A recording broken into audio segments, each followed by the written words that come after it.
এটা unsuccessful story আৰু ইয়াৰ আৰম্ভ হৈছিল এক নতুন যাত্ৰাৰ পৰা।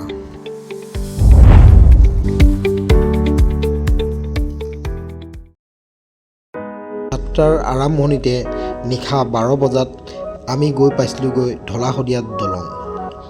দলঙৰ ওপৰত ৰখি সকলোৱে ফটো মাৰিলোঁ আৰু দলঙৰ গহীনতাৰ মজা ল'লোঁ।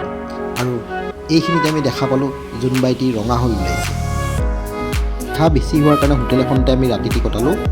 এতিয়া ওলাইছোঁ আমাৰ মাইৰে যাবৰ কাৰণে আমি ৰেডি হৈছোঁ। সকলোৱে গম পালোৱে নহয় আমি এবাৰ মাইদিয়াৰ যাত্ৰা দেখাবলৈ লৈছিলোঁ আপোনালোকক। এইখন হৈছে অৰুণাচলৰ ৰয়িং চহৰলৈ যোৱা গেট আৰু এই ৰয়িং চহৰেদি আমি মাইদিয়ালৈ যাব পাৰিম। এইখন হৈছে ৰয়িং টাউন আৰু ৰয়িং টাউনখন বৰ বেছি ডাঙৰো নহয় আৰু বৰ বেছি সৰু নহয়, কিন্তু প্ৰায় সংখ্যক দোকান বা বেংকসমূহ আমি দেখা পাইছোঁ। ৰয়িং চহৰখন পাৰ কৰিয়ে মাইদিয়ালৈ যোৱা পাহাৰৰ ৰাস্তাত উঠাৰ আগতে আমি ব্ৰেকফাষ্টৰ কাৰণে অলপ ৰখিলোঁ আৰু ইয়াতে খুব সুন্দৰকৈ গৰম গৰম পুৰি বনাই থকা হৈছে আৰু চিকেনো পুৰি থকা হৈছে। কিন্তু ৰাতিপুৱাই পুৰিৰ লগত কোনো ৰোষ্টেড চিকেন খাবলৈ ইচ্ছা প্ৰকাশ নকৰিলে।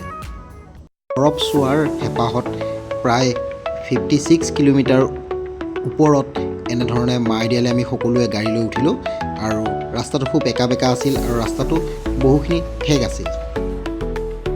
মাইদিয়ালৈ যোৱা ৰাস্তাটোৰ মানুহৰ ঘৰ বুলিবলৈ খুব কম বা গাঁও বুলিবলৈ খুব কম আৰু ৰাস্তাৰ দুইফালে খুব জংঘলে দেখা পালোঁ আমি।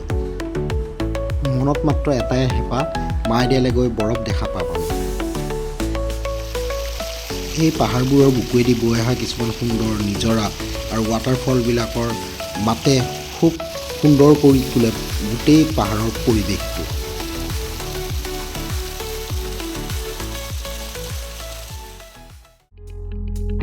পাহাৰীয়া ৱাটাৰফলত হাত মুখ ধুই সকলোৱে আকৌ মাইদিয়া পাছলৈ বুলি আকৌ গাড়ীত বহিলোঁ আৰু এই তেৰাবেকা ৰাস্তা দিয়ে আকৌ মাইদিয়া পাছলৈ বুলি সকলোৱে আগবাঢ়িলোঁ।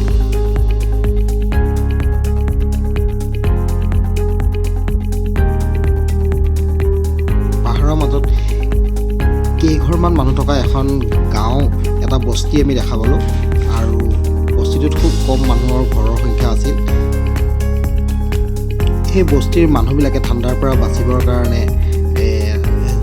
জুই জ্বলাবৰ কাৰণে খৰিসমূহ এনেধৰণে ৰ'দত দি থকা দেখা পালোঁ আৰু তেওঁক সুধিলোঁ যে তেওঁলোকে কি কৰিছে বা কেনেধৰণে ইয়াতে জীৱন নিৰ্বাহ কৰি আছে। क्या दीदी अंकल जी? मेरा हाँ पासन से आप यहाँ के रहने वाले हैं?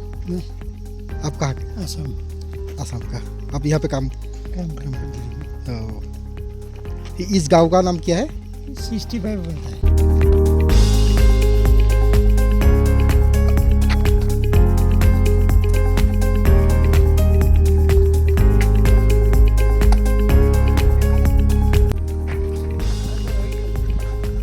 भाई यहाँ पे बर्फ कब गिरा था?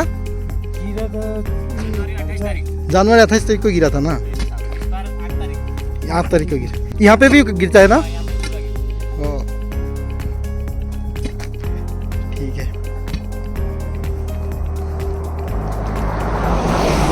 आप लोग अरुणाचल यहाँ पे बुलाने के लिए, रोइंग माइडिया में बुलाने के लिए असम के लोगों को कुछ बोलना चाहेंगे?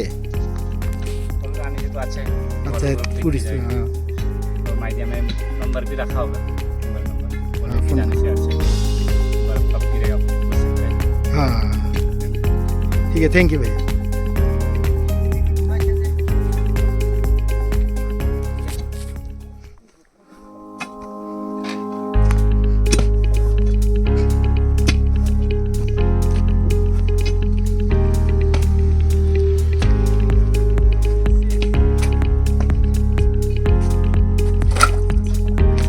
ये भैया आप लोग का यहाँ क्या बोलता है?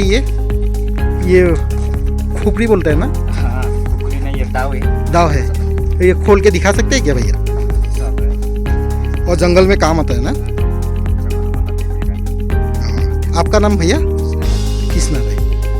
ठीक है, थैंक यू। ठीक है भैया।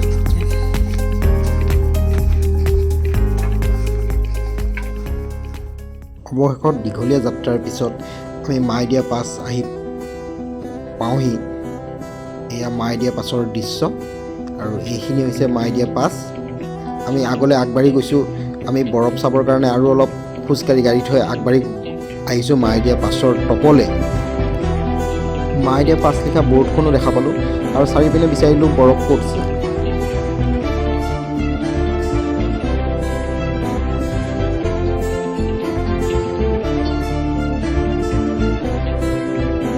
আমাৰ নিচিনাকৈ বহুতে এনেধৰণে বৰফ বিচাৰিলে মাইডিয়া পাছত। অৱশেষত বৰফ বিচাৰি বিচাৰি আমি দেখা পালোঁ ঘাঁহত বনত নিয়ৰ পৰাৰ দৰে অলপ অলপ বৰফৰ চামনি আছে আৰু ৰাস্তাটো এনেধৰণে অলপ অলপ পাতলকৈ বৰফ হৈ আছে আৰু হয়তো ৰাতি ইয়াতে বৰফ অলপ পাতলকৈ পৰিছিল। কিন্তু আমি যিটো হেঁপাহত গৈছিলোঁ বৰফৰ মাজত খেলিম বুলি বা বৰফৰ ওপৰত খেলিম বুলি, কিন্তু তেনেধৰণে আমি বৰফ নাপালোঁগৈ। নিয়ৰৰ দৰে অলপ অলপ পাতলকৈ বগা বৰফহে দেখা পালোঁ আৰু চুই চালোঁ এইবোৰ নিয়ৰ নে হয়তো বৰফ নে নিয়ৰ। চুই চাই গম পালোঁ যে এইবোৰ বৰফ, সৰু সৰু বৰফ নিয়ৰৰ দৰে হৈ আছে। আৰু এই মাইডিয়া পাছত আমি সকলোৱে এবাৰ এবাৰ এই বৰফেদি নিজক সান্তনা দিবলৈ আমি এনেধৰণে বৰফৰ লগত খেলিলোঁ।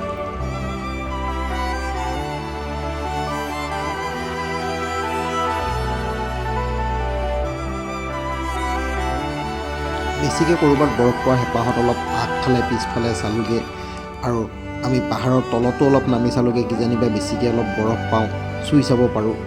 তাতো আমি বৰফ নাপালোঁগৈ। আমাৰ দুখৰ অৱস্থা দেখি ক'ৰবাৰ পৰা টুৰিষ্ট এজনে আমাক বৰফৰ টুকুৰা এটা আনি দিলে আৰু এই টুকুৰাটো লৈ মাইডিয়া পাছৰ বৰ্ডৰ তলতে মাইডিয়া পাছত বৰফ পোৱা বুলি আমি নিজকে সন্তোষ প্ৰকাশ কৰিলোঁ।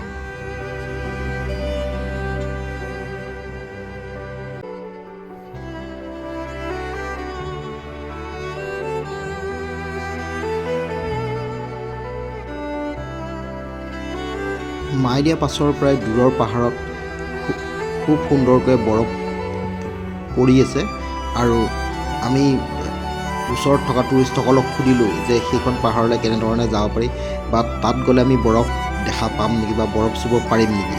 তেতিয়া তেওঁলোকে জনালে সেই দূৰত থকা বৰফৰ পাহাৰখন হেনো চাইনা হয় আৰু সেইখনলৈ যোৱাটো সম্ভৱ নহ'ব। গতিকে আমি ইয়াৰ পৰাই সেই পাহাৰত থকা বৰফসমূহ চাই আমি মাইডিয়া পাছৰ যাত্ৰা ইয়াতে সামৰণি মাৰিলোঁ।